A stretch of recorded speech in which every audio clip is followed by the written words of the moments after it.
Good evening and welcome to the Beltway Boost Rocket League tournament, first ever here in 2025. We are live here in Washington, D.C., inside District E, powered by Ticketmaster, pardon me. We're already starting off on a hot start here. Big shout out to everyone here live in space with us here in downtown D.C. We are excited for a fantastic tournament of Rocket League action. A lot of things going on this week in Washington. This is the one I'm actually excited for. Right? Absolutely. It's busy out there, so I'm glad to get out of the cold, hang out with you here, John, for some Rocket League. Finally, some Absolutely. 3v3 Rocket League. We had a little bit of snow day action a few months ago, but we're here for some classic 3v3 soccer tonight. I'm excited. It's finally here, John. Absolutely. He's Gavin. I'm John, as you may have heard. Thank you for everyone tuning in with us live on Twitch, on District E's official Twitch page. Yep, there yep, we yep. go. Make sure you follow, sub, do all that fun stuff. Make sure you get your emotes going. I want to see that chat blowing up all tournament long. It's going to be a lot of fun here in downtown DC. And you mentioned it. There's a lot going on here in the district over the next week. But tonight, there's $500 on the line. Yeah, I mean, it's a good way to spend a Thursday. There's a lot of there's all sorts of varieties of teams out there on the floor right now. You've got the guys who are playing for some of our universities around the area. We have just some people who are hanging out and here to have a good time. And I'm excited to see all these teams clash and have some pretty good Rocket League tonight. Yeah, and of course, the other unique thing about this space, if you haven't come down and you're in the DMV area, you're completely missing out. You need to come on down here. We're right next door to Capital One Arena. The Wizards are playing the Suns right now. We have a bunch of Wizards fans out in the atrium area walking past District E, waving, taking a look. Also, big shout out to you for stopping by and catching the action as well. But you mentioned the teams that we have here. I know for a fact we have two universities, like you were saying. We have James Madison, who has their university team here as well. George Mason's unofficial roster, if you will.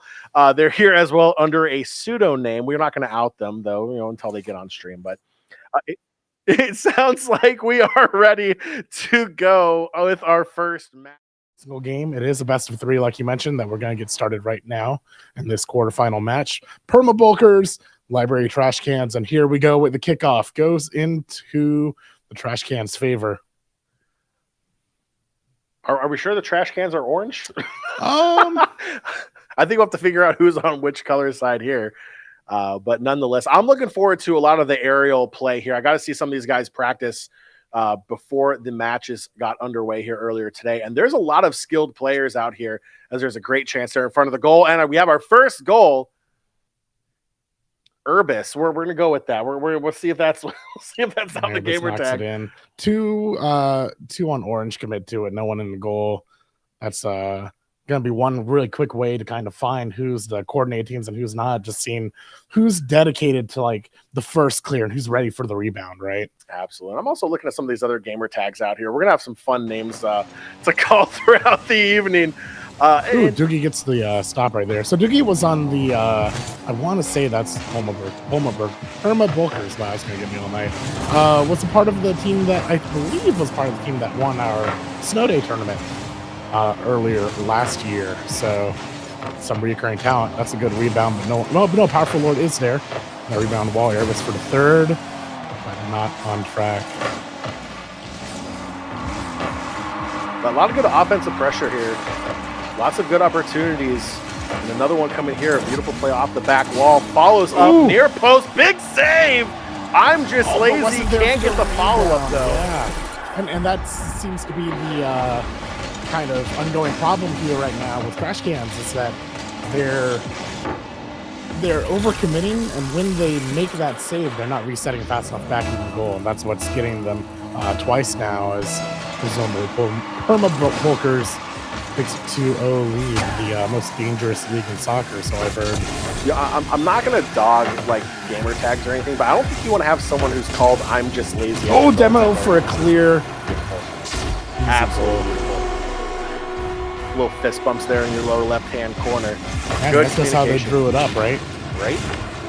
And I love the fact that we call this the Beltway Boost, right? Because if there's anything that comes to my mind when I think of the Beltway here around the DMV, it's not going fast, but the urge to just demo the car. No, that demo we just saw. Yeah, I think I saw that the other day, just driving down 5. Right? Classic DMV loop, right? They definitely didn't use their blinkers because apparently that's a thing that cars don't have. Like being start here, but that's getting intercepted. They keep the ball. Lazy keeps the ball on the blue side of the pitch. One thing I love watching in Rocket League is boost management, how they go about prioritizing the boost when they use it, and obviously when they're going to go out of their way to try to get that full boost meter with those full boost meter pods on those sides. So it's a lot of fun to see how players prioritize the boost and their rotations as well. Bit of a missed dribble there. Is that going to lead to a goal? Erebus on the top. Doogie behind it a little bit too quick to get the true follow-up, but the most important, you're talking about the boost management, right? The most important part about that play that, you're not really thinking about sometimes is that dangerous. Blue got the boost got Orange's boost on the way out, right? So boost starving is such an important part of the game, and that's another thing where, like, you might play casually at home, but here you're going to start realizing, I never have boost because on the rotation out, the winning team's just always stealing your boosts, right? No, you're 100% right, and obviously that there's the tactics to that as well. There's a chance here in front of the goal. A little too hard on that counter forward. Set the ball up. Doogie going up a beautiful play on goal just to the right, but now a wide open in front. No one there to tap it in.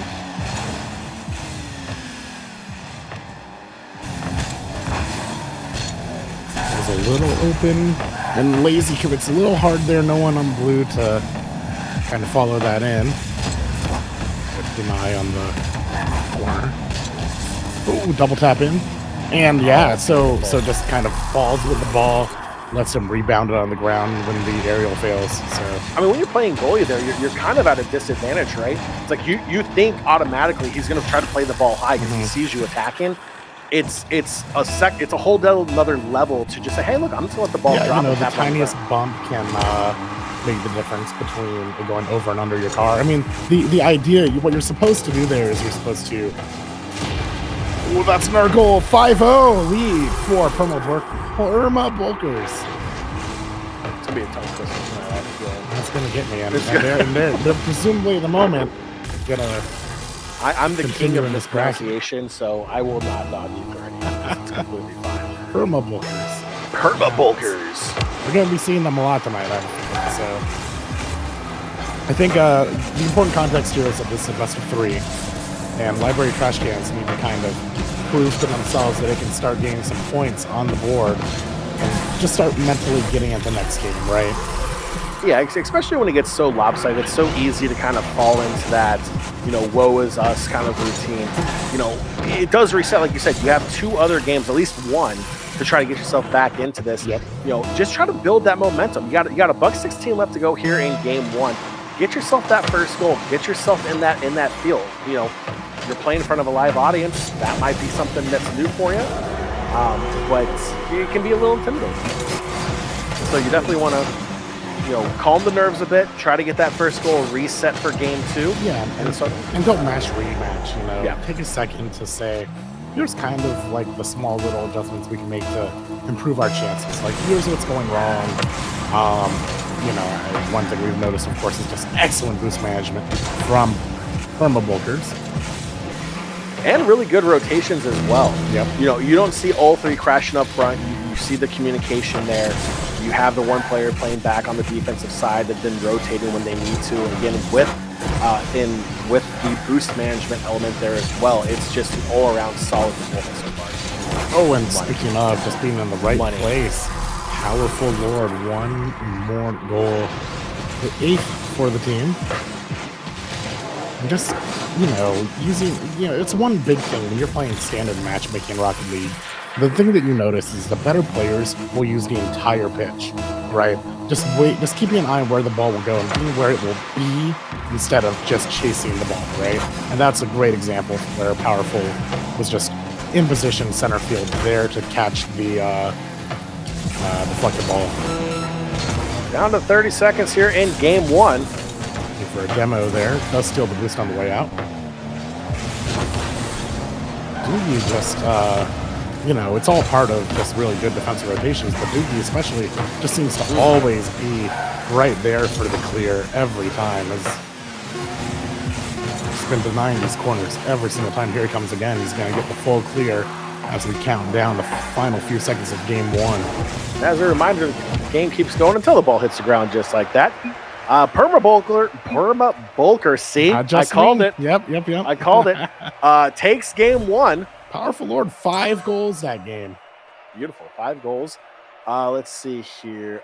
Lazy with 2 saves as well. Cold-blooded had a really nice save at the end of the game as well. Sometimes great defense can lead to good offense. It can help with that momentum swing as well. Especially in Rocket League, right? Yeah. The entire name of the game oftentimes is just solid rotations, just creating opportunities by being in the right place, right? And, you know, you're going to have your goal scorer. You're going to have the guy who's just always in position to make those good shots, but you know, there's a reason you see 3 assists on Doogie, because he's constantly getting those great clears off the corner, which puts the ball in a great position for Powerful Lord.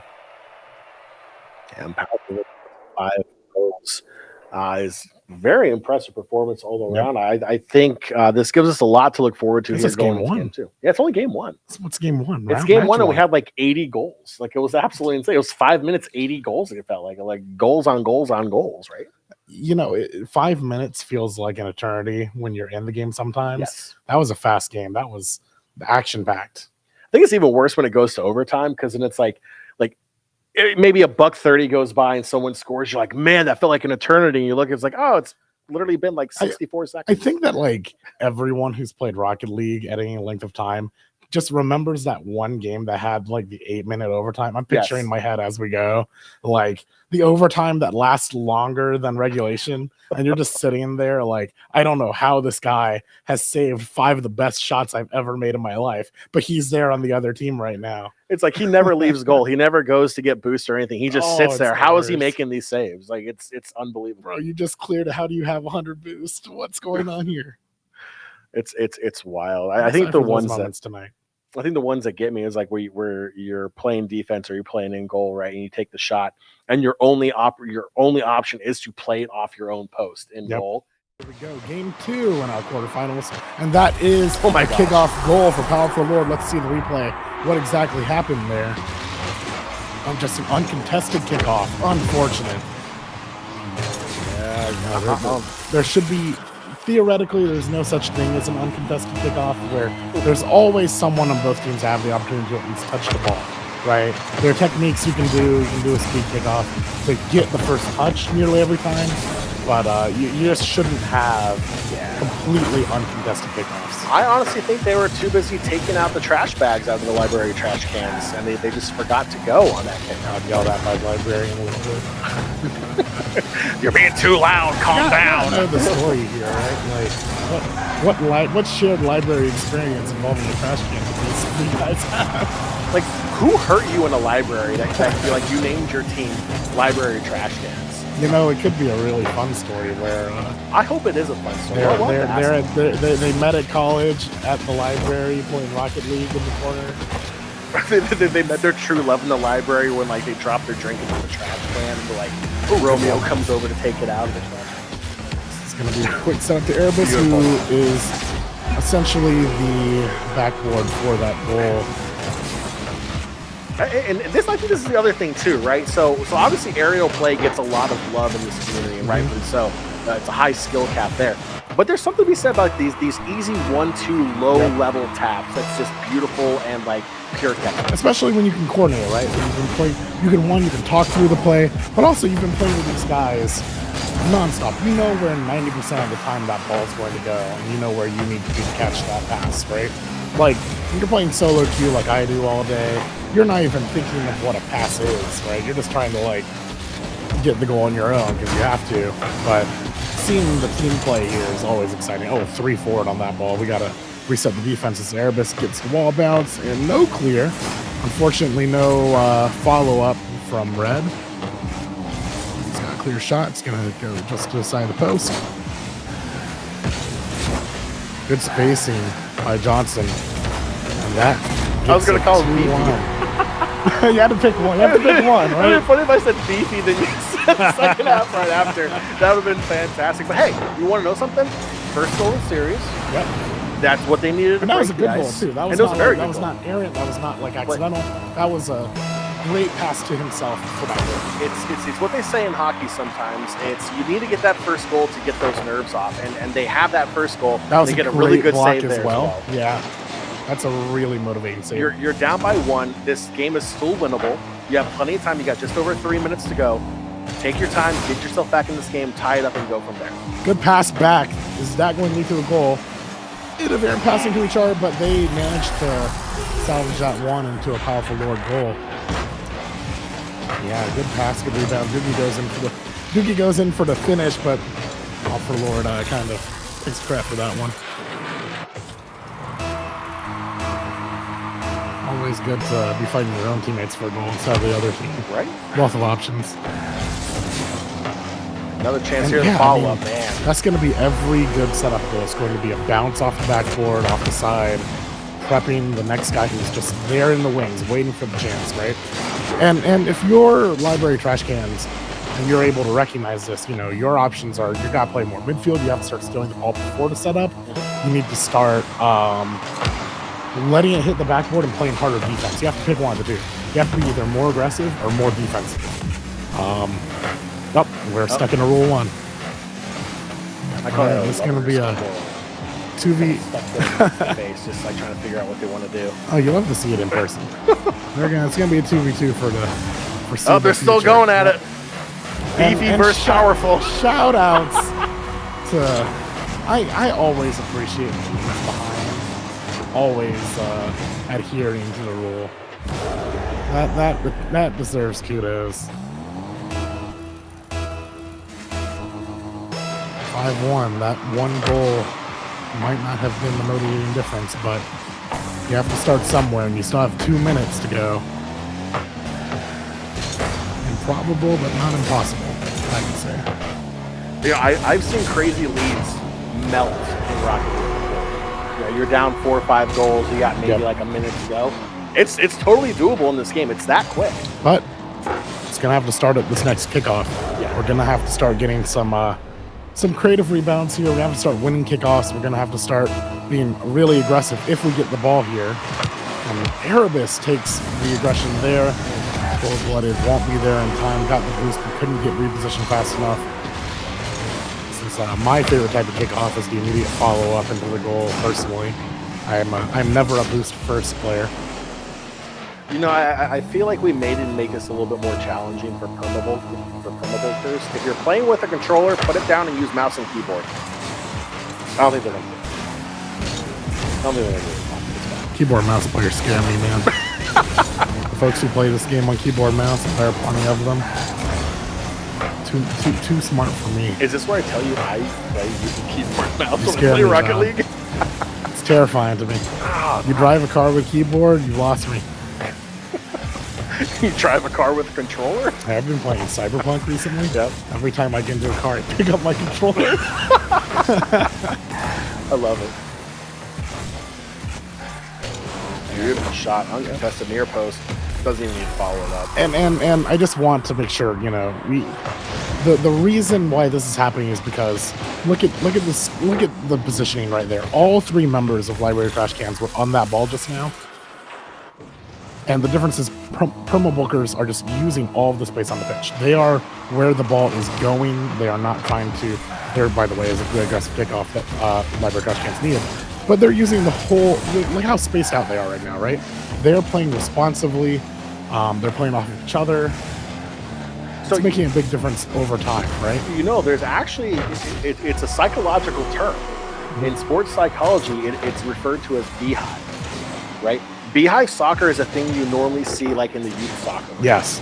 It's where you focus on the ball so much your entire team is there and nothing can happen because everyone's kicking the ball in this one little area. The same thing happens here in Rocket League, especially with 3v3, is you get so tunnel vision on the ball, you fall out of position and these easy goals happen. And I like how you mentioned like the difference between 3v3 and 2v3. That is 3v3 and that happens more in 3v3, right? Because in 2v2, which I play very often, I think that makes me unpopular, but in 2v2... You're so popular in my book. In 2v2, if you're out of position, you just lose because of it, right? Oh, yeah. Because there's no backup teammate who just happens to be there. You know it was your fault that you were out of position in 2s, right? In 3s, it kind of just accidentally happens, and over the course of a 5-minute game, you'll lose a goal or 2, and this will happen. But I definitely, at least personally, credit 2s with helping my overall positioning. Oh, 100%. Like you have, it will help you with your communication and your positioning because you have to be in constant communication with your teammate. That's why I can't play that with randos. Like I have to have someone that I know I can be in Discord. Like I have to be able to like trust this person. That's but that's when you play 3s because it takes off some of the responsibility, right? Oh no, it's still my fault somehow. It's always my fault somehow. Last 20 seconds of the game. Looks like Perma-Bulkers are pretty likely, I would say, to come away with this one with the win 2-0. Perma-Bulkers brought their protein powder tonight. See if we can get one more going the way out. They can. It. Absolutely. They want to win by 10, and they're going to do it. Hey, that's respectful, right? I mean, it's almost disrespectful if you only win by 3. Or so I tell myself. Game doesn't end until the ball bounces. Perma-Bulkers still have a few more games tonight, so go all out here. Don't go easy. Oh, well, there you go. A lot to a little. Your final score, Perma-Bulkers pushing their way through to the semifinal round. Very impressive. That goes to show you how much talent you can find in local Rocket League, right? Like, we're in Washington, D.C. on a Thursday, and that team strolls up. That was a dominating performance by Perma-Bulkers. Yeah, absolutely. And I think it's going to be really exciting to see how they match up. They're going to go into the next round, and they're going to be playing, I believe, the James Madison Rocket League team, if the bracket is correct. Yes, they will be playing James Madison University team. Very excited for that game. I've watched them. They're good. Yeah, I mean, they're real good. Like watching in even watching just out on the floor here at District D. I've been watching just some pretty intense drills from these guys, just really setting up the wall aerials, just trying to account for every dribble, just going through their drills, right? Which, if you are playing Rocket League and you have drills in mind, you're already a more solid player than I am.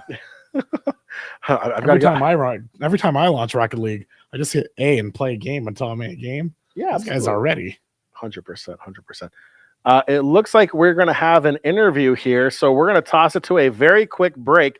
On the other side, a player will be here with either Gavin or myself. We'll figure it out on the break, so don't go anywhere. We'll be right. Oh, are we going to just live? Come on. We'll figure it out. Rock, paper, scissors, shoot. Let's do it live. Okay, rock, paper, scissors, shoot. Rock, paper, scissors, shoot. Rock, paper, scissors, shoot. Rock, paper, scissors, shoot. Rock, paper, scissors, shoot. Oh, my God. Rock, paper, scissors, shoot. Okay, he wins. Gavin's going to do the interview. That was insane. If this was Squid Game, I'm dead. Like, it's fine. Like, spoiler alert, season 2. That was a pretty close game on like what we just watched. Right? That was insane. So we're going to throw it to a break. We'll be right back. Gavin will be interviewing a player just on the other side of the break. All right. Welcome back to Beltway Boost here, District D, presented by Ticketmaster. My name's Gavin, and I'm joined. Why don't you introduce yourself, friend, because you've got a lot of cool things to talk about. I'm Tihan, or Tyler. I'm the Rocket League manager over at George Mason.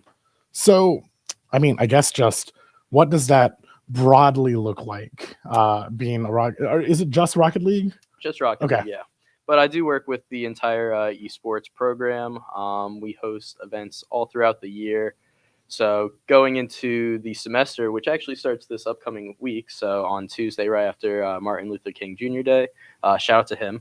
And so right when we get back in, we're going to have a fun little show match against UTSA's Rocket League team with our A team as well. We have one of our players who's on our current roster, as well as one of our subs playing in this tournament today. Shout out Jay and Josher, as well as their teammate Proto, one of the high schoolers in the area. So that was a cool little pickup they got going on there. But yeah, should be an interesting semester. You know, we're hosting a LAN in March, I believe. Going to be called the Bloom, kind of for the cherry blossom event. So that should be fun, kind of like a little Battle of Virginia almost. No, I really like how the focus is on events, right? Not just kind of playing in a vacuum, but proactively reaching out to other universities and your team. I mean, so I graduated from college like right before the esports college boom. But I was in collegiate sports. How does kind of talent scouting work? Is it a little bit of a mix of actual scouting and a bit of just playoffs and tryouts and such, or how does finding your A team work? So it's interesting. Every fall, I'd say we get around 3 to 4 players coming in. Um, I'd say talent, like rank wise, ranges a lot. This past semester, we were able to get Jay, who's obviously playing. We got 2 other players who are around GC3 level to SSL level. And it just kind of falls into our hands, really. We don't really do a lot of scouting. There is like the Virginia high school leagues that I do pay attention to. So you have Proto, But who you never plays know in where they're going to end up after the high school, right? exactly. So it's hard to, I obviously try and reach out to yeah, some of the top players. Like I said, Proto's one of them. He's won, I think, states 3 times, I want to say. So a really great player. I think I don't know exactly where he finished in like the professional scene, but he's really good. I'd say a top 100 player on a good day, probably. So, but yeah. Other than that, like I said, talent just kind of falls to us. Being in Virginia, especially near DC, mhm, we're kind of like in a great hub of just great players that want to come here. right. GMU being one of the bigger schools in Virginia, that does help, obviously, and obviously having a varsity program alongside that. Yeah, I mean, why don't you tell me a little bit about just like the esports program as a whole and how what Rocket League's involvement is there and how it helps you? Yeah. So we started out in 2020 as a varsity program. Before that, we were at the club level. Ever since then, we've kind of slowly gone up. We now have a assistant director who, shout out Chris Kola Kumke, and he's helped build our program since he came here in fall of 2022, which is also when I started working with our esports team. And he's brought so much to our program, sponsorships with Lenovo and Intel. On top of that, he's helped bring multiple MAC championships. Where I think our Rocket League team, we unfortunately did leave the league, but when we were in it, I think we were Mhm. 4-time back-to-back champions. So that was awesome. And on top of that, we have a CS team who finished second at nationals for national championship. We have multiple other teams who have finished within top 32, top 16 of their respected esport. So we just have an overall great program. And shout out to Cola, like I said, for bringing that to us. Very cool. What does the kind of average practice schedule look like for a member of your teams in Rocket League? Like what's that balance look like, I guess? So I'd say it depends on the semester. Obviously, we focus on the player being a student first because, Mhm. they're going to school for a reason. They are, right. And so I base it around their school schedules. So with my 3 players I have currently, Mondays we have NACE, which is one of the national level Yep. college leagues. Yep. And so we have those games Monday, as well as like kind of like a warm up scrimmage. We'll have the players come into our like practice facility around an hour before to warm up, and then after that they have their matches. And then throughout the week they'll have multiple other like scrims from home, so like maybe 1 to 2 a day. And then on top of that, I'll give them like breaks and stuff throughout the week. So usually, I think for this upcoming semester, we have Tuesdays and Thursdays off, and then Wednesdays we're in another league. Like I said, we were in the Mid-Atlantic Esports Conference. Unfortunately, left thumb, and now we're in the Southeastern Esports League, which is one of the best leagues that I think we've been a part of. Shout out them, shout out the SEL. And so that we have on Wednesdays with another kind of like little warm up, and then Friday is kind of just like a scrimmage as well as like a VOD review day, just to kind of go over like replays and such. That's one of the coolest thing about the answer is how structured that was. You definitely have the management thing down because Yeah. that's kind of like what I always saw from the outside looking in is that moment you went from kind of like um, a club program to a more varsity program is just like having that structure for the players and kind of helping them along there.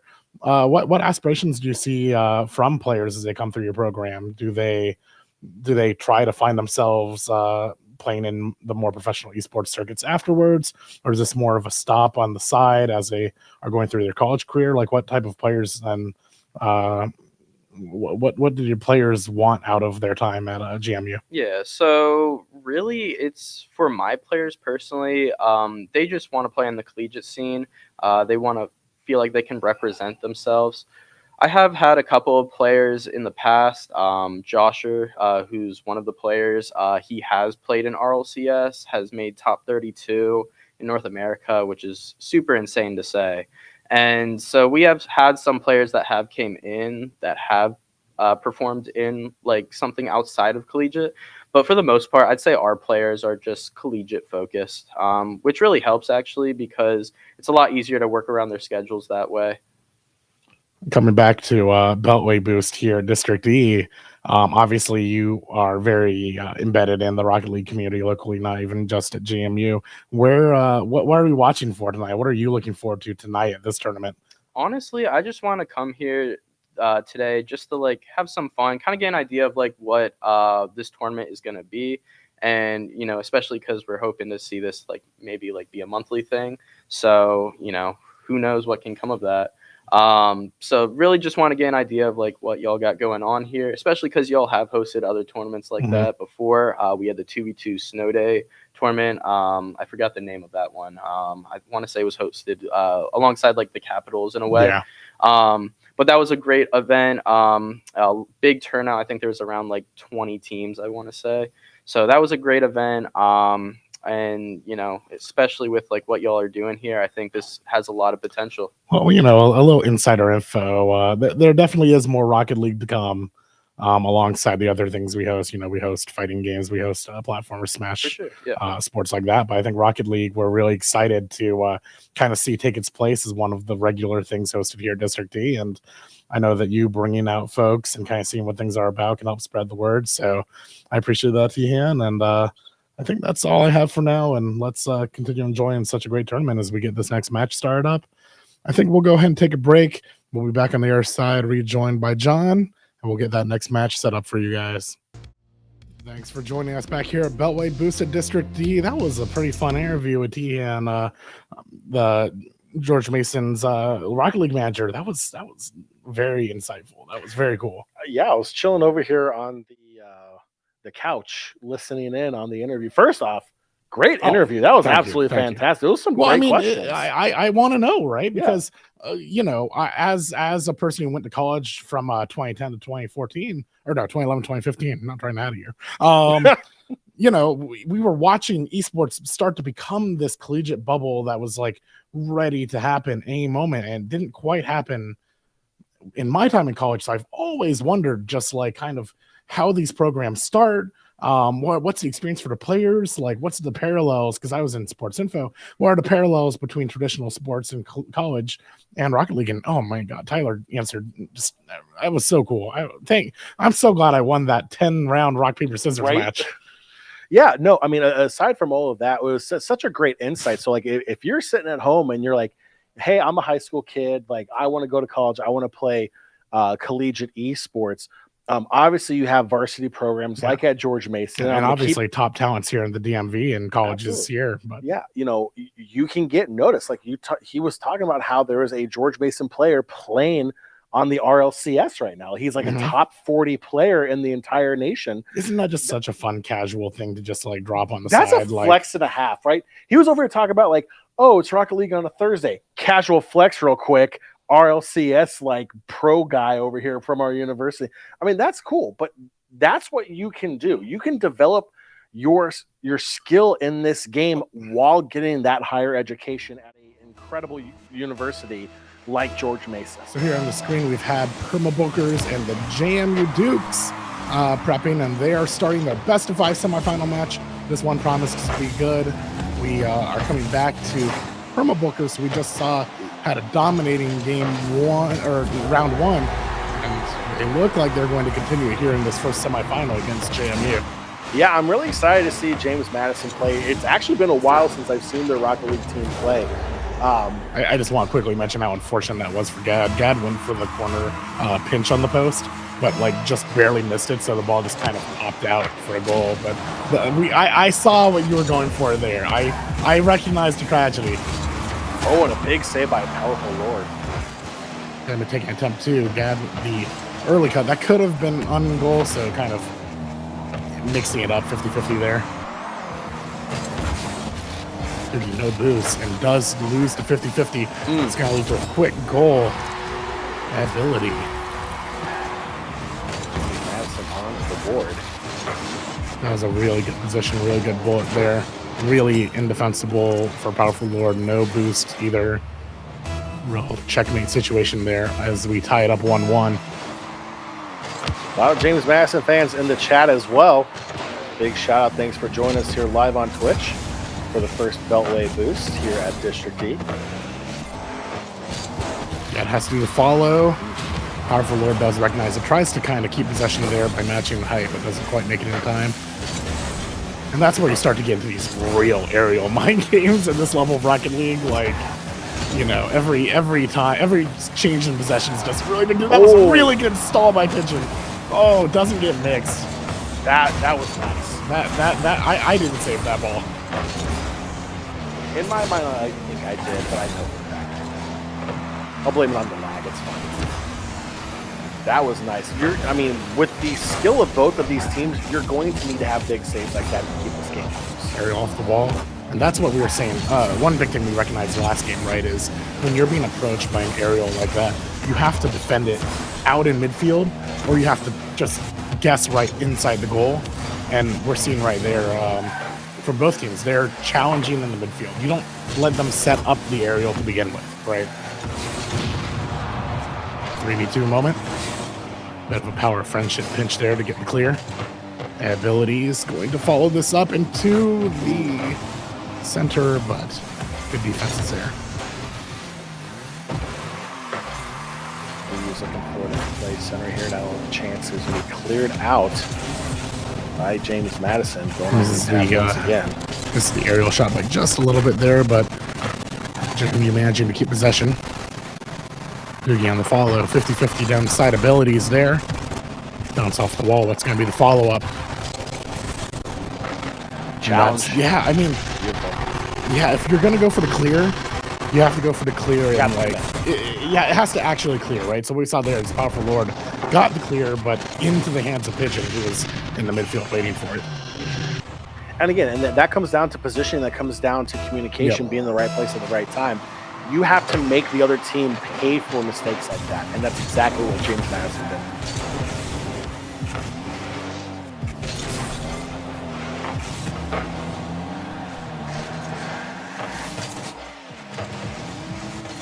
Steal from Pigeon. He's going to try to make something happen. Ball, yeah. I mean, the ball just kind of like one person missing it just completely changes the trajectory of the ball, and you don't know who's going to be able to get it. That was a pretty good clear from Perma-Bulkers.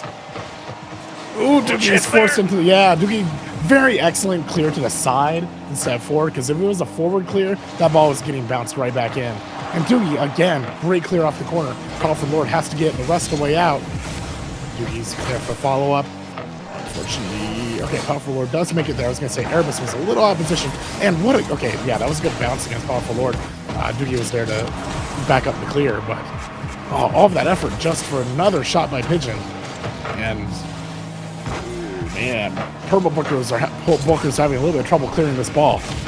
You know, for a team that scored 11 goals in one game, I will say this, and I don't want this to be a jinx, Perma-Bulkers have been playing pretty solid defense. I mean, James Madison's attack has been absolutely insane. You know, but I'll add to that, right? That was insane defense, but at the end of the day, when that goal happened, Doogie was in midfield with full boost. He was the only one with boost, because every rotation there, JMU was just stealing boost over and over again.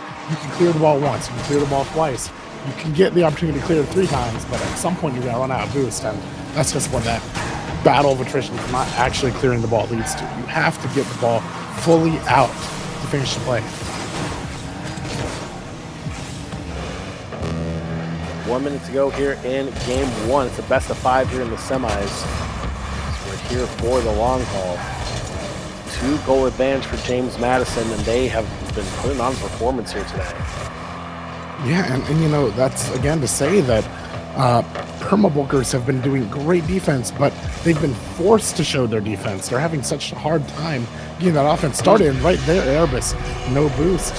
I don't know the exact circumstance that led to that. I don't know if he couldn't find the opportunity to get it, but it's a big, we highlight the individual skill of every player in Rocket League often, but these macro plays of denying boost just lead to that opportunity right there.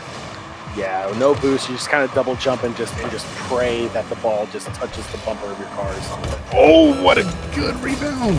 Crossbar follow-up pigeon from above once again. 5-1. James Madison. Aerial bombardment on the ball. Pigeon or Gad followed by Pigeon on the double rebound. No shot that Permabulkers have to clear that ball. And 5-1 against a team we just watched have an 11-1. JMU Duke seem to be the team to watch now. Oh, misclear, and that's going to go right into Answer's ability. Does manage to clear out, but Pigeon's there to catch the ball in the corner, going to aerial it out of the center. Off the board, steals it back. It's a demo on the way up.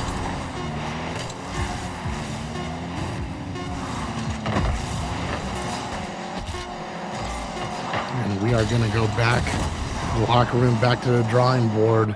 If you are Permabulkers trying to figure out exactly what went wrong there, I have a pretty good idea. Then that is, we have to, if you are Permabulkers, you have to get that clear. You have to get the ball actually out. Just having solid skills aren't going to do it. You have to be able to clear it against JMU, not against that random grand champion team on matchmaking. You have to start playing the other team, not just playing to the best of your ability. Yeah, I think that's the big thing with the first game here is Permabulkers had a chance to kind of see what James Madison is going to bring to the table, right? Maybe they have seen him play, maybe they haven't seen him play. Now they have one game against them. Mm-hmm. They can see what their rotation is, what their strategy is. There has to be adaptation. There has to be an actual adaptation. You have to make a change. Come back there, because this James Madison team, like, they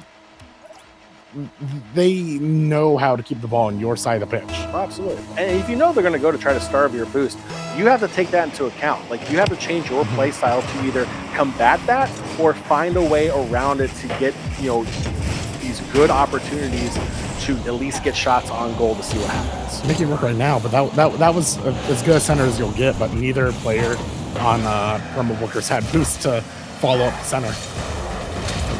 Dude, he does get a nice save there. 3v2 for a moment. It's going to stuff the offense a little bit. Or is it? Pigeon ability, my goodness. You can see that coming a mile away. You still can't stop it. It's just tough. And it's just such an oh-no moment because you're watching Erebus and you see no boost there. Got him on. Yeah, that was the same read I did. He did a backflip. I totally would have expected the near side shot. Ended up being a far side shot, and you kind of got your axles broken.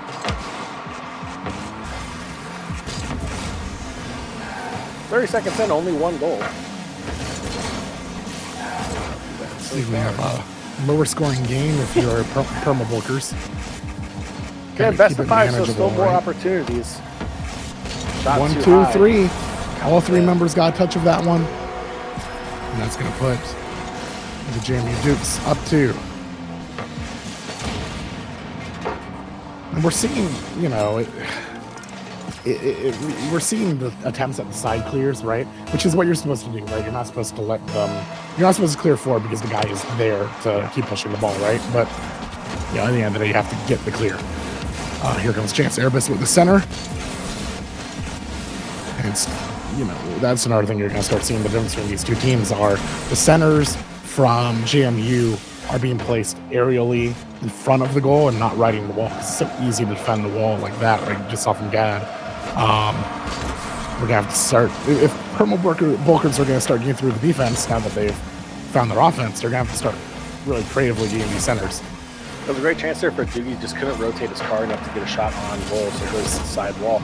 I mean, you can see it starting to click for Permabulkers, but they're just missing 1 or 2 passes or just that last touch to get the shot on or not having the boost to be in the position in the first place, right?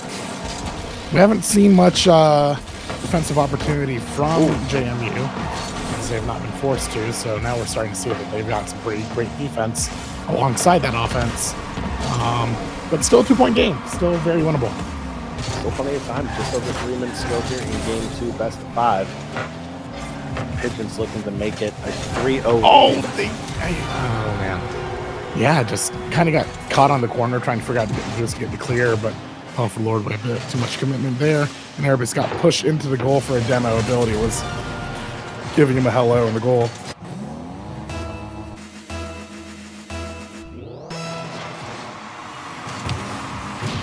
Kickoff goes the Duke's way.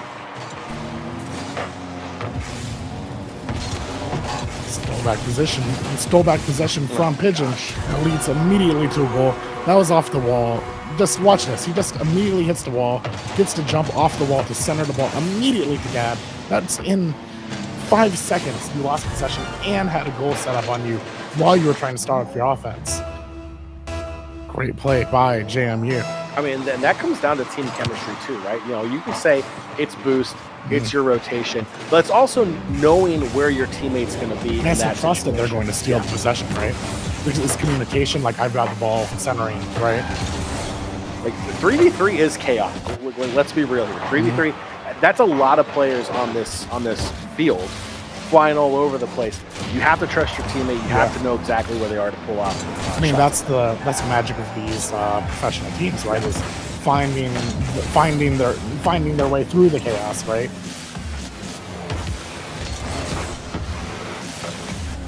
Coordinating plays where other teams would just kind of, if the ball ends up here, I do this. You know, they're drawing up plays. Ability, strong clear. Erebus is the only defender at the moment. A little bit hard to find getting the ball started there, but Gad does catch the possession attempt. Stalls the ball off. Erebus, great aerial deflect, but is going to put it in the hands of Pigeon, who's going to take it to the air. Erebus is the only hope. That's disgusting. Yep. That's disgusting. Just dances with the ball mid-air all the way into the goal. Look at this. Just beautiful touch. Settles the ball down. Great boost management in the air. Carries it all the way for that upper third, yeah.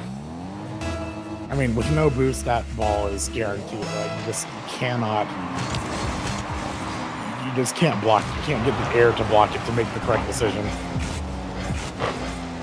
Crazy thing is, like, if you were to ask him, you know, how he went about doing it, he'd be like, "Oh, I practice that every day." Ability catching that setup as well. Pigeon was probably ready to take it all the way, but ball ended up on the ground. Doogie set it up for ability to get it. But you know, right there, Doogie was under the ball with full boost. Just barely out of position to stop that ball. I mean, that's just very small positioning errors that are leading to this lead. JMU is taking every opportunity. Doogie with the clear. You turn that defense into offense here. $1:20 to go, down by 6. Oh, that was such a good wall by Pigeon. Just stay in front of the ball. Just use yourself as a backboard. Just stall the ball until your team is able to help you. Just one of those plays that completely stifles the momentum that Perma Bulkers desperately need here. Oh, okay, off the top bar. The follow-up, still too high. Here's the third. Ability's there. Doogie gets it out. Look at this boost. No boost at all for Perma Bulkers, and that's by design. Oh! Almost made the play work despite it. Erebus does have some boost to try and get a steal here. Goes past him. Doogie full boost, but misses the roll, and that's going to set up right in the corner. Again, the communication, the positioning, easy tap in from above. Pigeon knew exactly where his teammate was, sets it up perfectly for ability for the tap in, upper left corner. Doesn't get much better than that.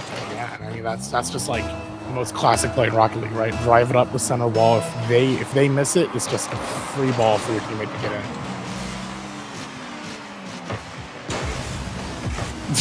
Ability kind of ruining the play there.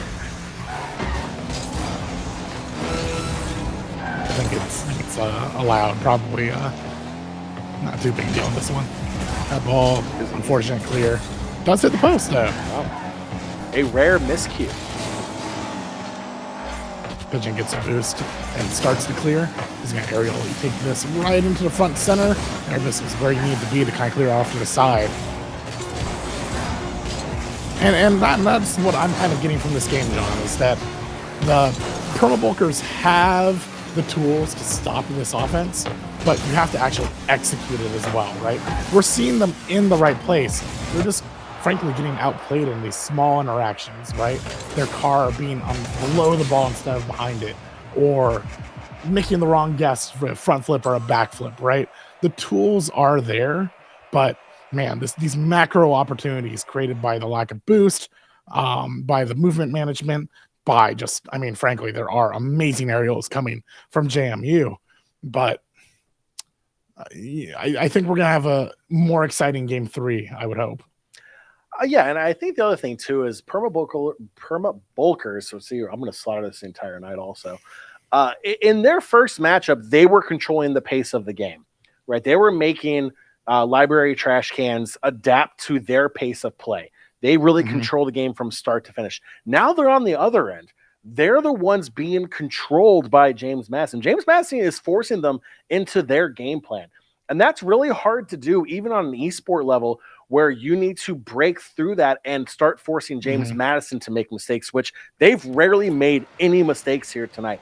They have put on their skill at the highest level we've seen so far. Like, this is very, very impressive from what we've seen. Really just dominating not only their play, but the entire gameplay and forcing Perma Bulkers into a position where they're just kind of stalling out all over. And you know, a big part of it, Pigeon starts the first goal of Game 3 here. A big part of it is, how do you find the holes in JMU's defense if you can barely have opportunities to poke at it, right?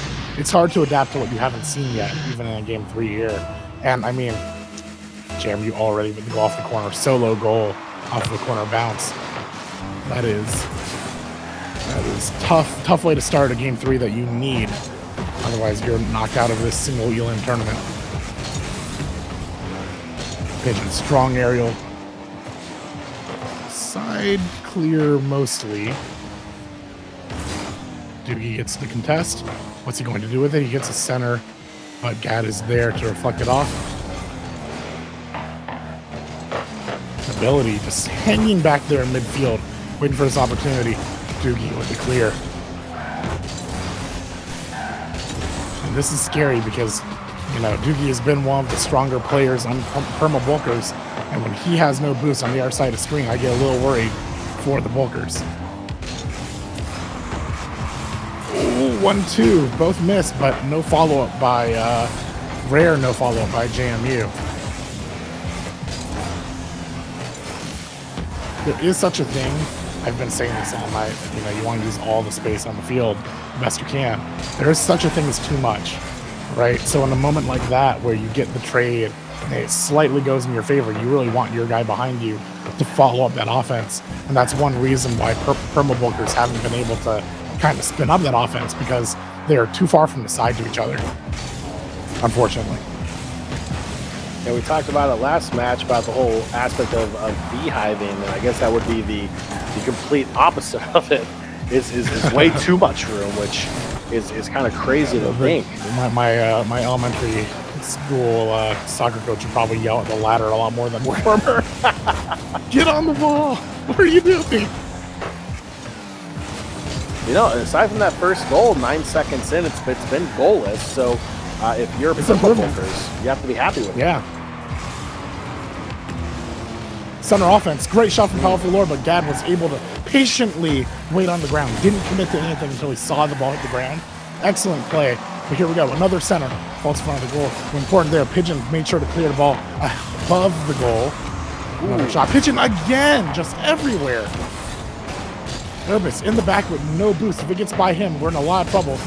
Dude, you recognize that. Trying to stall for Erbis, does get the boost. He's going to attempt to clear. It's going to go into Gad's hands. And both, okay. Let me say Erbis and Doogie ran past, but we're able to adjust. Perma Bulkers taking a step back, setting their boost, but they have to win this defense. Right now, it is safe to say their tournament life is on the line, making sure this does not become a 2-0 game. They're just one goal away from tying this up and forcing another game, game 4, which is exactly what they need to do. But Pigeon has just been all over the defense. That was such a good shot from Doogie, too. Perfect shot and stopped by a perfect defense. Again, a ball going across the open face of the goal. No follow-up there. I guess James Madison maybe is possibly pulling off the gas a little bit. You know, I want to be a little more graceful, right? I want to say that they're recognizing that Poma Bookers are kind of figuring out their offense, and they realize they can't full commit quite as easily. They're trying to hold the 1-0 lead, realizing they can turn 1-1 real fast. I mean, we have seen some great shots right there again, great shot opportunities. So I can see him taking off the gas for defense. Here comes the air dribble. It's going to go into Gad's hands. Erebus is nearby, is going to win the 50-50. That's an unshot bounce. And if Pigeon's not doing it, Gad's doing it on defense. Yeah. And Ability picking up a save as well. All three players for James Madison getting saves there on defense. And Pigeon doubling the lead there with 51 seconds to go. I mean, you know, sometimes you want to practice certain things on the field. Obviously, you know, they have their collegiate leagues that they compete in as well. You know, you're getting back into the semester. Maybe you're trying to warm up again with your teammates and whatnot. You want to practice a couple things, but that was a solid defensive stand from James Madison. I mean, it's not like Perma Bulkers let up at all. They really wanted to try to tie this game up. They still have time to do it. They really need a goal here, but trying to stop something like scored on here.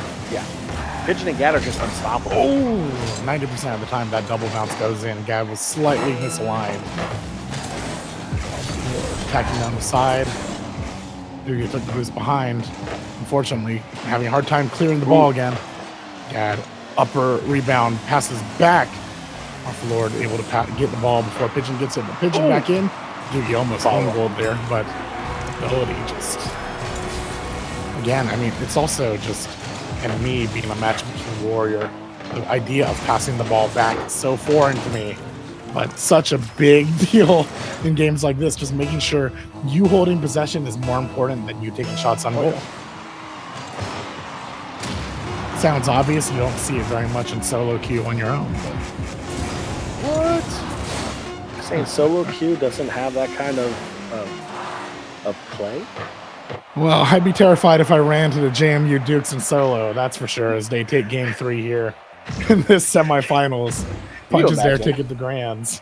It's like you load in, you see on the other side of your screen it says James Madison. You're just like, oh my gosh. Your team name Blue. Their team name James Madison. Like, I'm gonna bring this guy's name in from the esports podcast I co-host. Poor little Timmy's sitting at his house. You know, I was like, I want to play Rocket League. It's a snow day. Loads up James Madison's teams on the other side. Pretty humbling. You know, and poor little Timmy never wants to go to James Madison ever again after that. Speaking of humbling, I mean, that was a pretty humbling performance again. I mean, the backdrop of that was we just watched Perma Bulkers 11-1 a team, and they just, they fought valiantly, but JMU takes it. Yeah, I'm going to have to pull the bracket up over here to see who they're going to be going up against. I would imagine it's going to be Silly Billies, and it is. Silly Billies wins 3-1, so that one wasn't a sweep. And tell us who Silly Billies are. Silly Billies is the artist formerly known as George Mason. So it's 2 George Mason players, and as Tyler was saying, a high school player from the area as well. I wonder if his name's Billy. I wonder if that's Billy. Yeah, probably. so it's going to be Silly Billies versus James Madison in the finals, best of 5. So it's going to be an old school rivalry, James Madison versus 2 George Mason, which no one, I don't think either school really cares about that rivalry. The fans in the chat aren't surprised, and that's what they're here for. They're excited. I'm excited. I mean, hopefully we'll get a close game there because I'm really curious to see how the high school player is going to the chemistry with the 2 Rocket League players from George Mason that have that chemistry and have that communication style already set. How this high school kid is going to be able to fit into it. Yeah, and I replace high school kid with any other player who's not a member of the team, right? It's just a matter of do 3 people who play every day together beat 2.5 players worth of communication, or we'll see where the skill and communication kind of make a difference. That's exciting. We're gonna take a quick break, and then we're gonna have one of the Perma Bulkers players stop by and give us some insight. Oh, no, we're not going to do it. We'll do it off screen. We're going to give it off screen. I'm going to give you this one. Come back in just a bit. Stick around for that interview. We'll see you guys in a little bit. Welcome back to the Beltway Boost here, live at District D, powered by Ticketmaster. I am joined by Erebus. Well, first, tough loss. Like that was a really, really rough game against James Madison. There, you guys had. But before we get to that, let's talk a little bit about that first matchup where you guys just absolutely dominated. Right? Yeah. What was going right for you in that series? That series, I'd say communication was probably the main focus. For the past 4 to 5 days, I'd say we were playing consistently and competitive. And I wouldn't call myself as the head of the team. We're all equal parts. We all do everything. But one thing I always reinforce no matter what happens is keeping communication between each other. That's the only way to be able to keep up with, especially how the game has become such a, like the ceiling goes so high, and it's one of the most mechanical games that to exist. Like you can talk about fighting games, you can talk about a lot of things, but I feel like Rocket League, that's what makes me love the game a lot, is the fact that the ceiling is practically unlimited. Yeah, absolutely. And then next round you go up against James Madison. We're talking off air before we went on. Yeah. So we have James Madison, we have George Mason. Yeah. You guys are actually another university in the area, Northern Virginia Community College. Go Nighthawks. We got to throw that out there as well. But yeah, so obviously you were playing with some of your teammates as well. Yeah. You guys were also involved in the Mid-Atlantic Esports Conference when that was going around too. So you had to face George Mason a little bit there as well. For sure. Talk to me a little bit about how important it is to have kind of that local scene and that camaraderie with other universities to help really grow Rocket League in this area. In this area, oof. I mean, the thing about that is, especially, scrimming. Yeah, that's what adds to the ceiling. Mm-hmm. It's the fact that you're able to contest. Like for example, Gino that's playing right now. I don't know his team name exactly.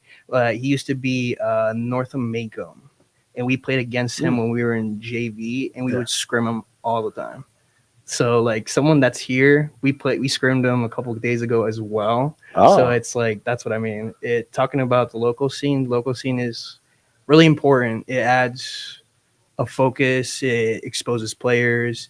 It adds a lot to just the volume of the game, adding the love to it, adding passion, and that's another form of competitiveness, in my opinion.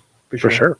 So now we're going to talk about the semifinal matchup. Yeah. We'll try to keep it brief because I know you don't want to talk about it too much. But obviously you're going up against a team like James Madison, right? Yeah. Obviously, you have players like Pigeon, absolutely insane. I understand why he calls by Pigeon, right? 100%. He's Aerial King. 100%. But a very impressive team like that, and obviously they kind of put you guys on your back heel to say, absolutely, in that series. Yeah. So.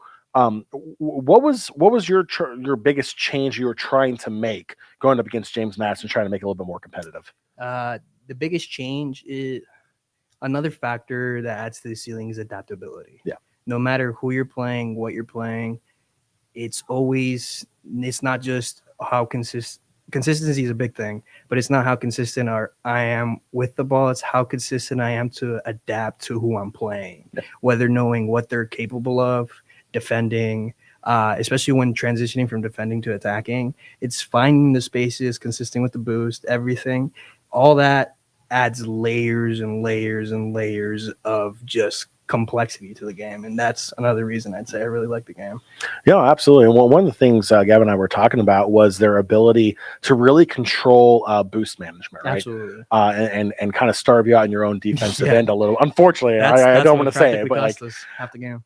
So obviously that was a big factor. And if things were to go your way, well, what's the ideal way for people watching at home? Maybe they're struggling with boost management. Yeah. What's the best way to combat a team that's really good at boost starving you? A good way to combat it? Oof. At that point, it's if you're able to beat them or not, in the sense of, like, as you said, the boost management. It's all about being able to find its routes. Every map has the same boost pads, same corners. It's being able to ingrain into yourself, for example, rotating back, like if you're third man or second man, finding that curve across those pads, getting to the back post, or if you're going to go back wall, getting that one pad between the actual goal post and the actual corner boost. is finding those small turns, especially when consistently rotating after, let's say you clear the ball, you can't get it, going back to back post. Even if you have like 3 boosts, it's, for example, one goal, which we conceded, I was trying to get the corner boost, but I noticed I already flipped into it. That's a bad thing right there. But flipping in defense is crucial in the sense of it'll put you out of position, because once you flip, you can't unflip. You're gone. The momentum's completely forward. There's no way to reverse it. So once you're actually completely out of the play, even if you got the boost, didn't get the boost, goal's open. Doesn't matter. So I tried turning around. It was already in my net. That's how. There you go. It is what it is. So what's next for you as a player? Obviously, you played with Nova, right? Yeah.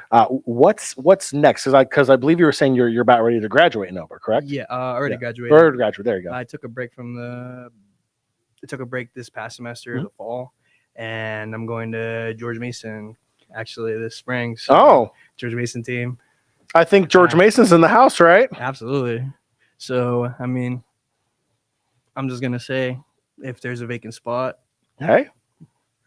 Crazy thing is, I believe we have the Rocket League team manager here also. I believe even Gavin interviewed him, maybe. I mean, probably. But yeah, for sure. George Mason's esports scene has blown up like crazy. 100%. And they've done a fantastic job there. Yeah. Low-key a little jealous we didn't have it when I was going to George Mason, but we won't talk about that. Absolutely. But nonetheless, obviously, okay, so George Mason next, continuing to play. Hopefully for George Mason. I think that'd be really, really cool if you were able to hop on that squad as well. Yeah. But also something else you mentioned, you're also a bartender. Oh yeah. Which that's kind of cool. I've been in the service industry. My first job was in the service industry. I started as a dishwasher, funnily enough. With one of my friends that's here actually. We dishwashed at this place called Burton's in Sterling. And I stayed there around 6 years, which I went from dishwasher to food runner to server to bartender, and decided to quit. Money wasn't really good. I'm not gonna lie to you. Business kind of fell apart. But it doesn't get much better after all that stuff either. It's tough around here. Absolutely. So I managed to get a job at Reston thanks to one of my coworkers that was pretty cool with the manager there. And I'm currently in Reston Town Center. It's pretty nice. I'm not gonna lie to you. People are great. It's Reston Town Center. If you're from the area, you know how it is. It's bougie for all those aren't in the area. Absolutely. It's bougie. I can hear Porsches revving sometimes. And my gosh. Snap my neck while I'm making shaking a drink. It's kind of nice. Yeah. No, that's cool though. So, that relationship you have with your friend that helped you get the job now on the Rocket League team as well, playing with him. You said that correct? A coworker, but coworker. Yeah. Gotcha, I'd say the 3 that were on, the 2 that were on stage and the guy behind us, we're in a friend group with a couple other people. And how long have you guys been playing together? Me and Powerful Lord, we were on the same JV team, so that was 20. I met him through the team, then I met him in person, which was like January 2022. So I know him for almost 3 years now. Oh wow, really close friend. There you go. Dougie, I met through Power since he was a sub, and Power actually managed to get into the varsity team the following semester. I took a break from the game, and then the other guy behind us, he goes by Rager or Oscar. I know him. I know him since 2nd grade, so that's a brother to me. I'm not gonna lie. There you go.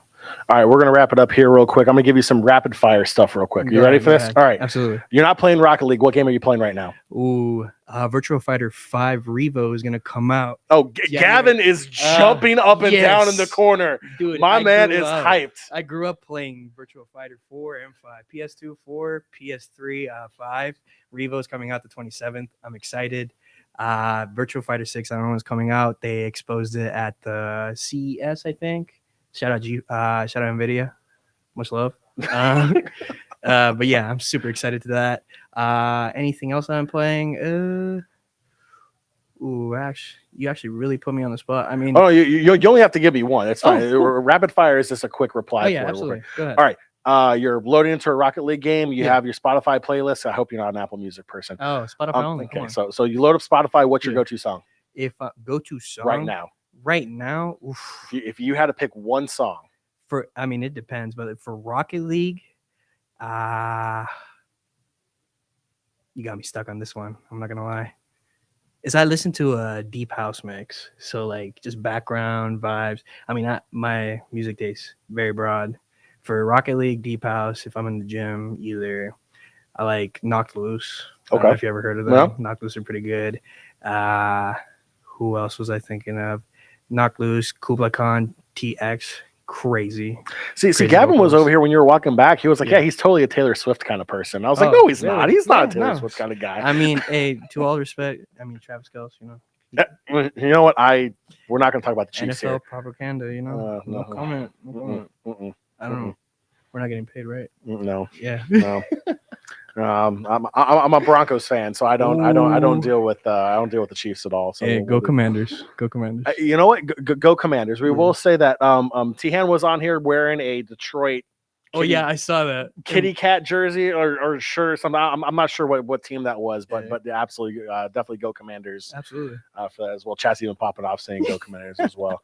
But all right, everybody, so I'm gonna let you get back to it. I appreciate Absolutely. you taking your time back here. Pleasure as well. You know, unfortunately, it came a little bit short in the semifinals, but hey, It is what it is. it's a monthly tournament. We're gonna see you guys back, right? Oh, for sure. If it's monthly, Absolutely. I work usually Friday, Saturday, Sunday, but you know. Well, I'll tell you what. We're gonna try to do it not when there's like 5 different national protests and inauguration and everything come up in a week. Oh. We're gonna try to do it another week Absolutely. instead of that going Yeah. forward. But everybody, thank you so much for joining us. We're gonna throw it to Absolutely. a Pleasure. quick break. On the other side, Rocket League finals here at the Beltway booth, live at District E. Don't go anywhere. We'll be right back. And we are back here at the Beltway booth. That was a very quick transition. We'll talk to Tex about that later. Nick District in the house. Everyone say hi to Nick. What's up, man? Yo, what's up? It's nice being back here. Right? Yeah, I think It's kind of nice space. it's awesome. I was here for Coinbox in December, and they were like, "Yeah, we're gonna use a back room." Like, there's a back room here, and then of course, we can see it, you guys can't, but there's the whole Wizards gaming Mhm. thing down here. The Caps gaming. It's insane. This place is nice. Yeah, it's insane. Back for NBA 2K League, it's their practice facility. On the other side of that wall, you can't see it, but where the camera's facing us, beautiful facility. Here was their we're actually in their old video room, which is kind of crazy. And then a beautiful facility here. 2-time NBA 2K League champions. I'm obligated to throw it in there as the play-by-play host for WizDG, but it's all good. But the cool thing that we have coming up, and obviously Nick hopping on here for the finals, we got a matchup: James Madison versus the Silly Billies, aka 2 George Mason University players and a high school player that's subbing in as well. This is going to be absolutely insane. James Madison has been absolutely nutty all game long, or all tournament long, and now they're probably going to be going up against a team that matches their skill set almost identical.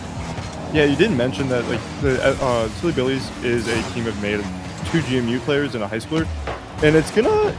I saw the JMU team is made up of their varsity. That's their varsity team. So you have to imagine that the chemistry coming from the JMU team. Well, we saw that semis match. They were just felt like they're always on the same page with each other. And even when the other team was managing to slow it down, they didn't give an inch either. They kept it consistent, kept it going. They had their game plan set. It's just going to be if the JMU team can get break through. Gad's going to strike first for James Madison, and again, that's something we've seen all series long, is that sidewall play, the perfect centering pass. I mean, they didn't even have to go aerial. I mean, that's like Rocket League 101 right there. Just put it in front of the goal and then tap it in. Yeah, of course. So, do we know? Did you watch any of the Silly Billies like in warm-ups or anything? No. So we didn't get any of the Silly stuff back here, unfortunately. But no, I didn't get a chance to watch them in the warm-ups. All right, yeah. So I just saw that they won their semis match 3-1. So, of course, being here, it was a smaller bracket, but it was still pretty competitive. In the sense we're seeing a lot of it was a mix of players, people who were just like, oh, there's a Rocket League tournament. Let me show up to DC to participate, and then players are like, oh, we need to win this. This is a pride on the line here. $500 prize pool as well. So definitely gonna be tougher for the GMU team here. To bounce back here, it's not really much of a struggle. I guess there's still 3.5 minutes left. Although you kind of can't give anything up there. Yeah, and great defense, including the demo coming out there for Silly Billies. Needed to turn that into offense, and they will. Wide open goal. Josher's going to strike. I mean, you have to take advantage of miscues like that. Positioning mistakes It doesn't matter where you are on the virtual Rocket League field. Put it on goal. Get the free goal. And there was a demo earlier in that sequence there, which I think is why we saw Gad back there. And unfortunately, they went for the the boost, but didn't get back in time. And it's 1-1, and you need to keep that going if you're GMU. Still plenty of time left here. Best of 5 in the finals. A lot of money on the line here too. It's a $500 prize pool. I think it's 350, 150 split. I think it sounds about right. But either way, trying to find that their great defense. 2 minutes that we've seen from Silly Billies is they're pretty strong on defense. It's just getting the ball out of their zone that they're struggling to actually do. But there's a potential break right now, being able to ride it up the wall. He's going to play it off the ceiling. Gad's there to clear it out for James Madison.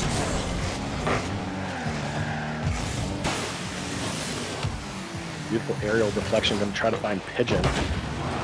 There's a demo on the field right now. Can you get anything off of it? I think probably not. Just going to be another ceiling ball. Oh, nice. They drop down just in time. He's going to follow with another one. Ability's going to clear it out and go on the attack for James Madison. Josh is back in time. Playing it in the middle right now. It's cleared away. Cleared away. Not much of an issue there, especially if you can get a counterattack off of it right now.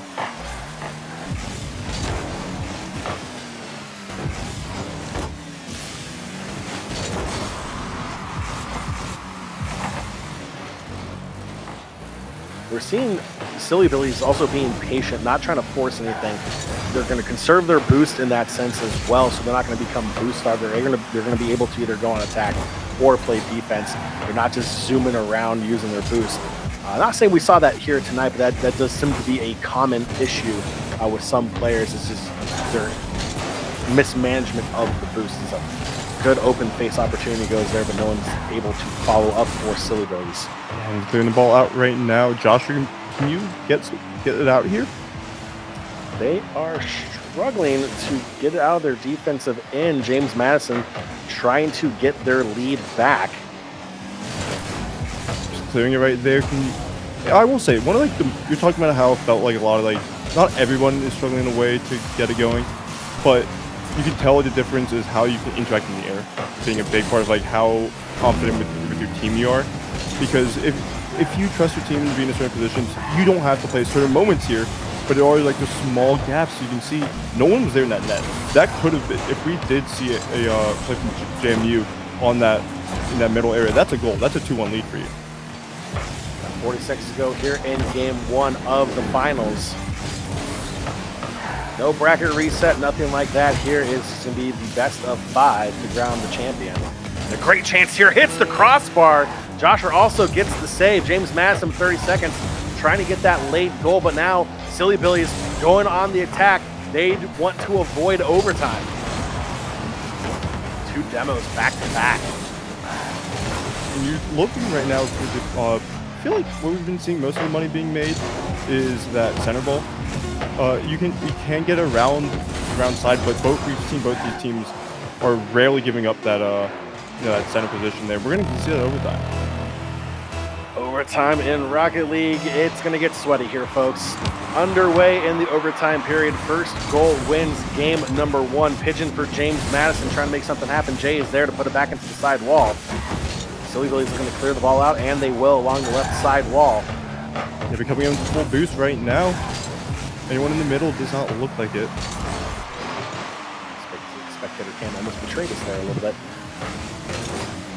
Joshua being able to steal the ball, playing it into the middle. Oh, and a good chance here. Just couldn't get on top of the ball. Right idea from Jay. Solid knockout. Doesn't have to be pretty, just has to get it out of the zone. Chance here. Ability was going in. Joshua was there to clear it out with the save. Landing right to Proto. Can you go in this 1v1 situation? Oh, and he beats him out in goal. Proto secures the win for Silly Billies. That was beautiful. Just look at this. Gad had to guess. Is he going to go high? Is he going to go low? And once again, we've seen it several times on stream. The players opt for the low option. It just feels like your gut reaction is to go high. but good patience there, gets the win. What a game one. Yeah, we've been seeing, probably most of our matches we've seen have been like explosive games where it's such a high scoring game. It's clear who the favorite is, and I'm not sure. I thought going as JMU was just looking so clean in that, like, it was the first series we saw from them. I'm pretty surprised of how close the JMU team, especially because I was talking about how this is JMU's varsity team. They're a team that proudly practices multiple times a week. Has been, I would say, at least a semester now, right? We're for most classes, most colleges, we're done with this winter one. So that's a lot of teamwork. And there was a high schooler, you said. That's not. I doubt that he has much experience working with these guys. So to see them up right now, that's great. But you have to keep that going. Silly Billy's starting out strong with a shot on goal. Gad's there to put it aside. And another, it looks like the shot went off the side post there. See if James Madison can respond here on the counter. Beautiful dancing off the crossbar, trying to set Pigeon up. Proto is there to challenge it midair. Play in the middle. Great job from Gad being able to just knock it away and be a break if you can get to the ball.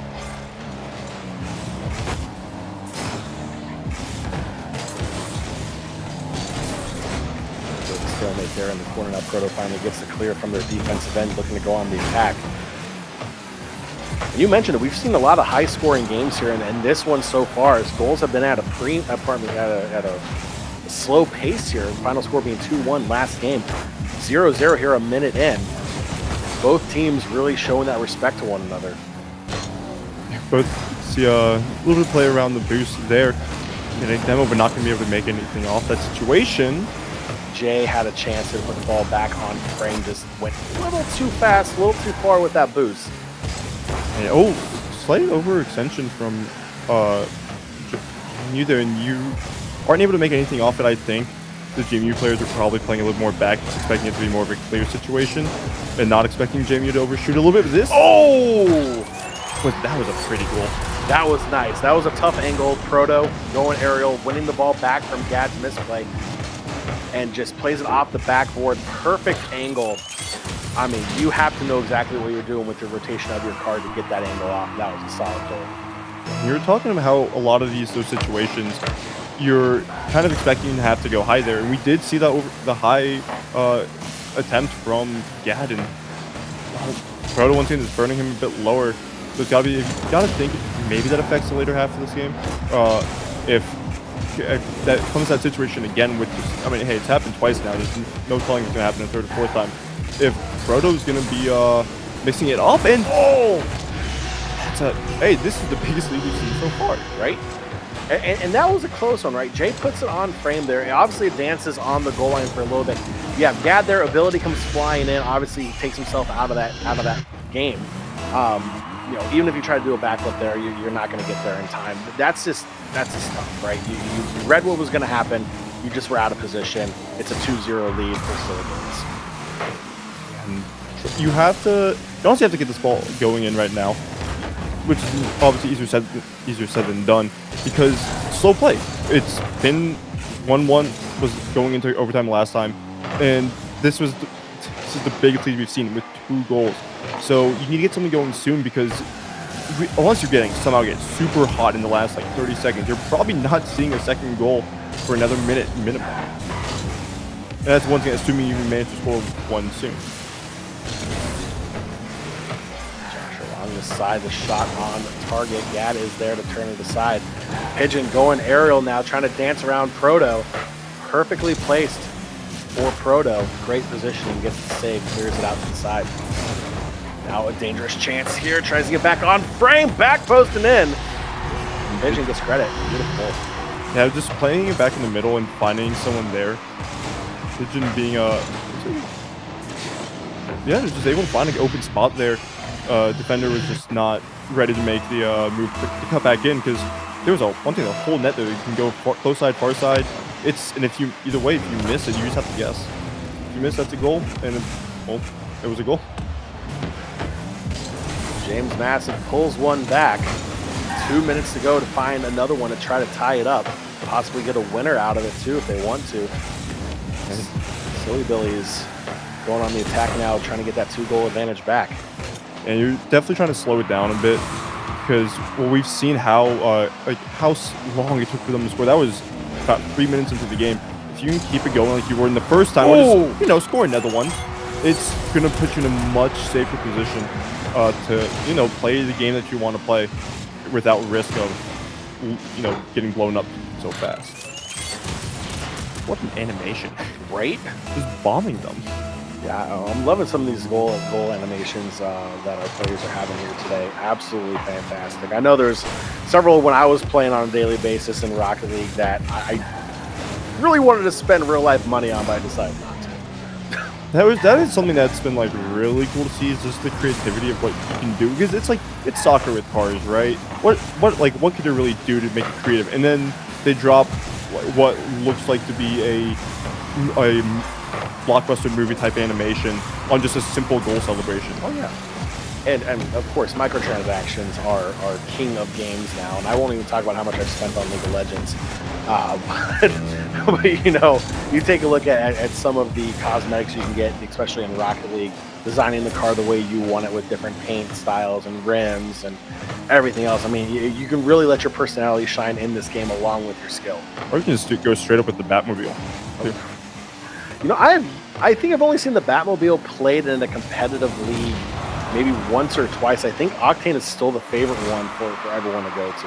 Yeah, I remember when I started out playing, thinking Octane was such a lame-looking car, going, why would anybody play this over the Batmobile? It's the hitbox, man. It's the hitbox. Now Pigeon, again, dancing through the air, trying to get one back, down by 2 with 20 seconds to go here in Game 2. Silly Billies with a 1-game lead in this best of 5.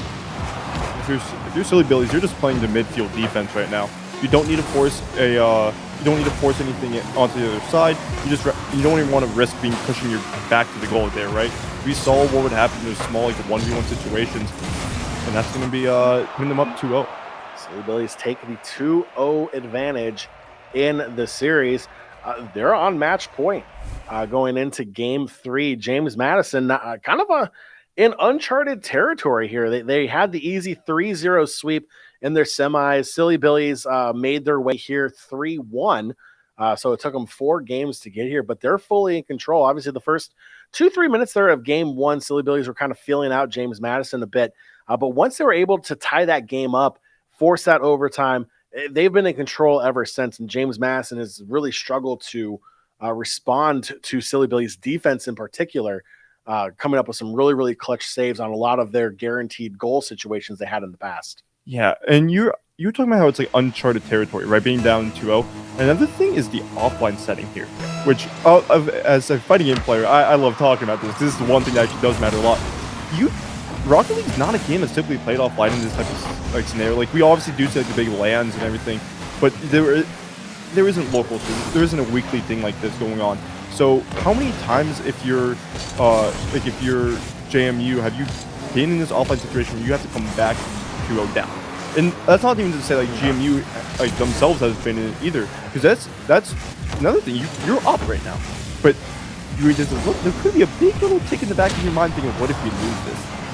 And if you start to go down early, that starts to build up. That will get to you eventually. Especially, and I'm not gonna act like there's a crowd. There's not like a huge crowd out there, but there are people watching, and that's even like 3 people would be enough to be like, "Oh, people are watching us play this game." And that can mess with your mental a lot, especially in the later game here. So we just have to see how they start, because especially if you start strong, it's going to help quite a bit in the long run with your mental. Yeah, 100%.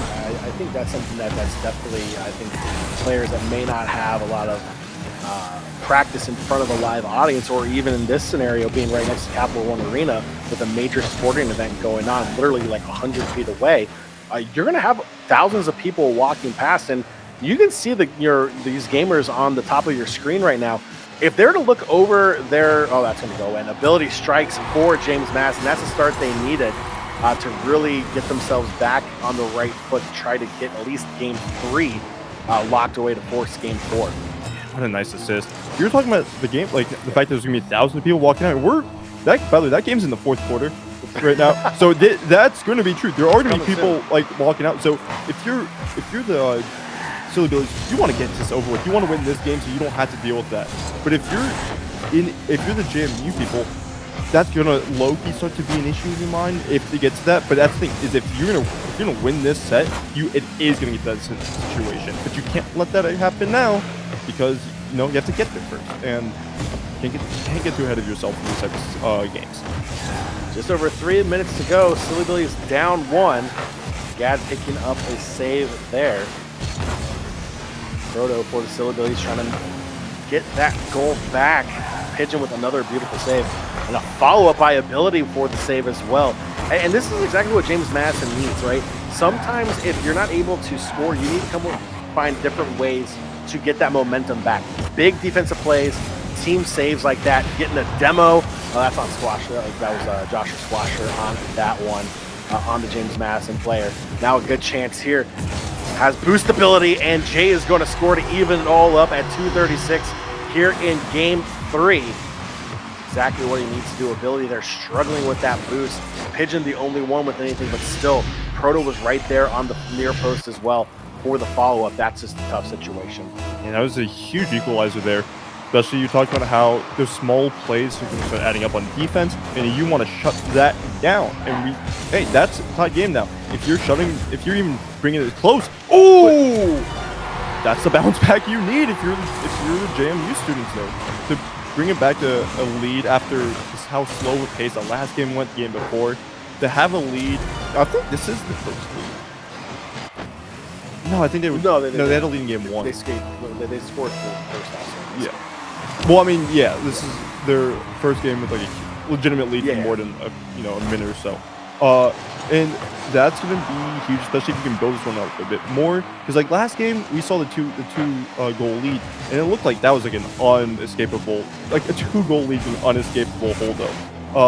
You want to put them in that situation. You want to be able to reverse it and keep the momentum going. And if you're able to honestly score off the situation here, that's going to be huge. Under 2 minutes to go here, game 3. James Madison trying to force game 4. They have the 1-goal lead. Proto's trying to change that. Joshua, the follow-up, back of the net, and Silly Billies have evened it up at 2 apiece. I want to see what Pigeon was doing here in that situation. They were just getting caught in like a flip there. There was no chance of them getting back in time. Had no boost, couldn't jump any higher than that. Tough situation. Really, really tough. Buck 44, all even at 2 apiece. Back underway.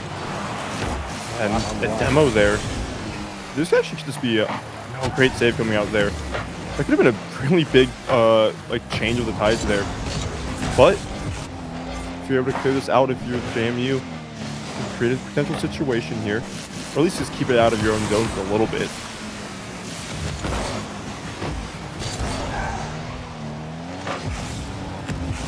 Great exactly what he was trying to do there. Good positioning teaches better defensive play. Okay, clear. Not really any real situation yet for Gavin because he's pulling away. Just going to be prioritizing the boost there instead of trying to make something happen. Final minute here in game 3, all even at 2 apiece. It is a must-win for James Madison. Joshua and Silly Billies are trying to finish it out here, and Proto will score with 47 seconds for Silly Billies. Can they hold on to finish the finals?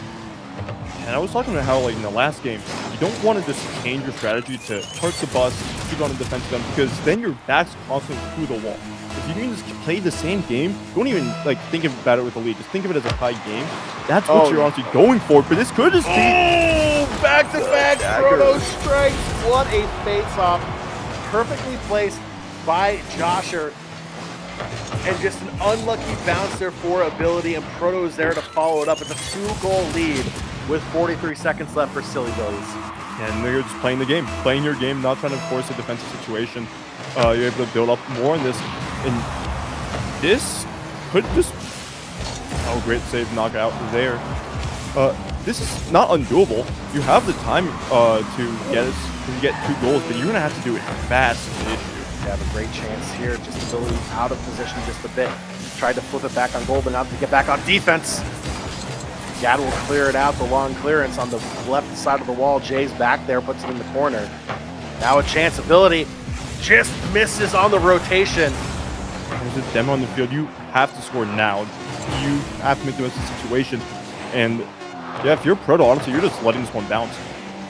But it's a big save at the end as well. As soon as it touches the ground, Silly Billies is going to wrap it up in 3.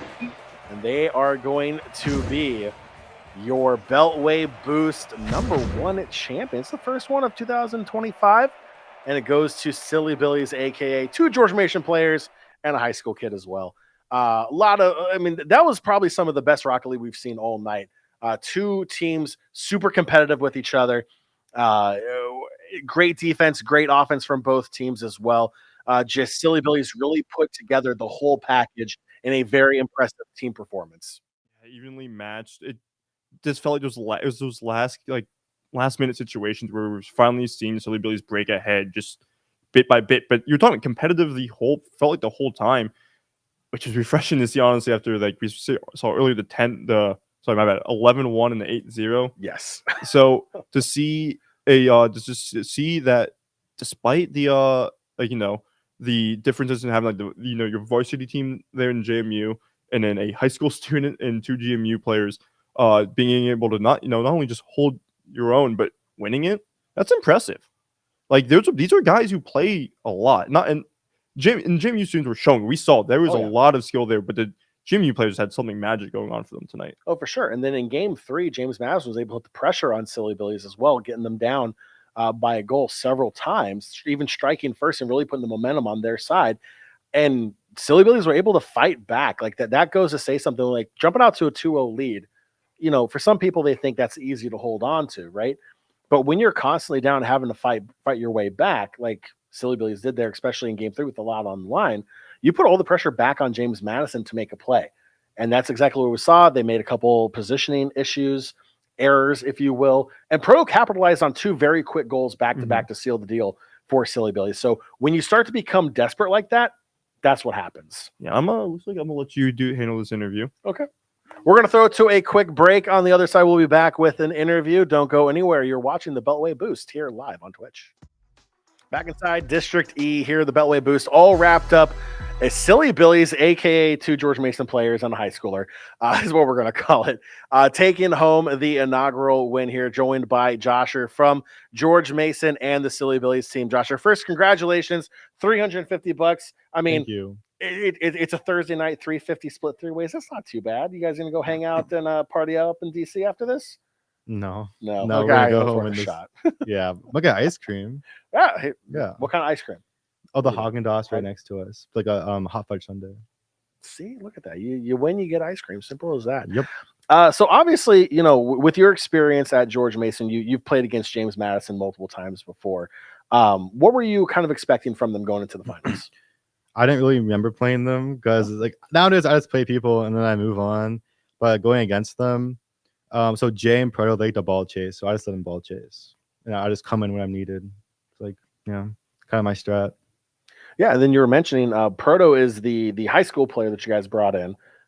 So talk to how long have you guys been playing with him, or is this kind of like a spur of the moment thing where you guys needed to sub in and he joined up? Oh, I think I was joining up. Oh, you were joining up? I was joining up because I never seen Proto before today. I never played with him before, so yeah, I played with Jay before. What's your impression of Proto based upon what you saw there, especially towards the end of game 3 there with those 2 back-to-back goals? Yeah, I mean, I think Proto's the next Justin. Okay. Yeah. Is he going to George Mason? He should. He should definitely go. We're going to recruit here on air is what we're going to do. That's awesome. That's awesome. So, you said you played with the team before. You're kind of taking a little bit of a break. You're a senior now at George Mason. You're a semester away from graduating. Yeah. What's that feel like? I mean, does it hit you yet? No, because I mean, if you're in college, you got to work. You're out of college, you got to work. You'll just do that until you're really old. So yeah, it's kind of what it is. So that's awesome. Yeah, that's awesome. All right, cool stuff. So even though you said you're a sub now and you're not really involved too much with the Rocket League team, do you still hang out with the guys? Do you still help out with the esports program at Mason? Yeah, so I sub for the team. So if they need me, I'll come in. I'll come hang out sometimes. So I'm still around, but I'm not the main team who's playing a lot. Gotcha. Yeah. Talk to me a little bit about your experience of playing in college, though, because that's something that's fairly new within the last 5-6 years, right? I mean, I know when I went to Mason, esports was still a club team. And now it's like a fully sanctioned varsity program. What is it like being able to play not just Rocket League, but esports in college? I think it's fun. It's just fun to play games with people. Yeah, and that's all I think about it. Sorry. It's a really good question, but I just play and have fun. But like, how does the university support you guys, right? Like, obviously, like they're going to help you out with like equipment. Like, do they give you gaming space? Like, do you have like a kind of like a place where you guys compete when you guys are going up in your leagues and everything? Yeah, so our university does a really good job. We have like our own space with a bunch of computers, kind of like you guys have. Yours is a bit better because yours is crazy.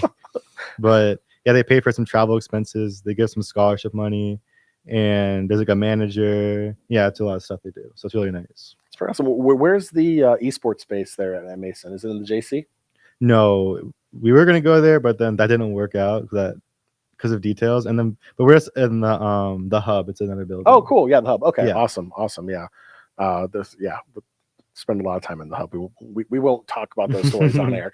Okay. Yeah, so no, that's cool. So obviously the university is supporting esports. Obviously the scholarship money too. I mean, how crazy is it that you can go to college and the university is going to pay you to play a video game too, right?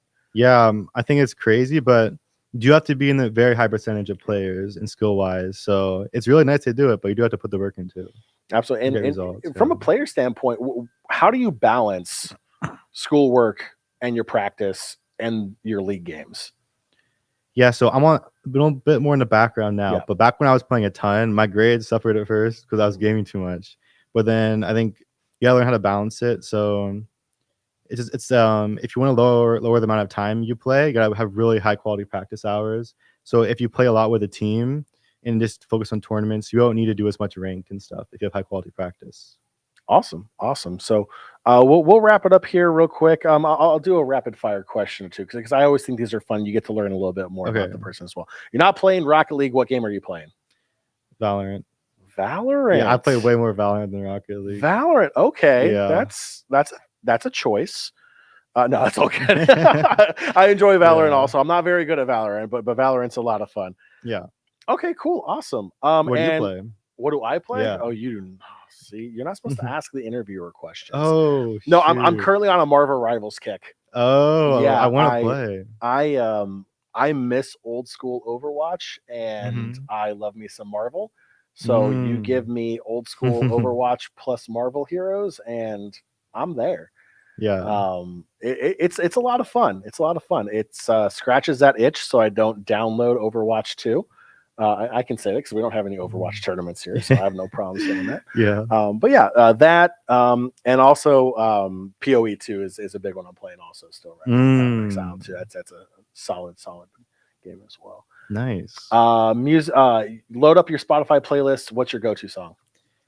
Okay, during the tournament, I was playing a song from the 15 FIFA soundtrack on repeat called "Busy Earning." That was my game, the song I was playing. There you go. We like it. All right, cool stuff, Joshua. Thank you so much for joining us here. Congratulations on the win. Enjoy the $350. It's not a bad way to spend a Thursday night here. We're going to wrap it up here at District E. But again, don't worry. Next month, we'll have more Beltway boosts as this is going to be a monthly tournament going forward. So we expect to see Josser, James Madison, George Mason. We'll maybe see Nova Nighthawks, some other universities, and also the local community coming down to DC and hanging out and competing in Rocket League. A big thank you to Nick District and Gavin, my co-hosters as well. A big thank you to Tex, our producer, and a big thank you to you, the viewers, for watching live on Twitch and supporting the stream and the tournament. On behalf of everyone here at District E and Monumental, thank you so much for watching, and we will see you next month.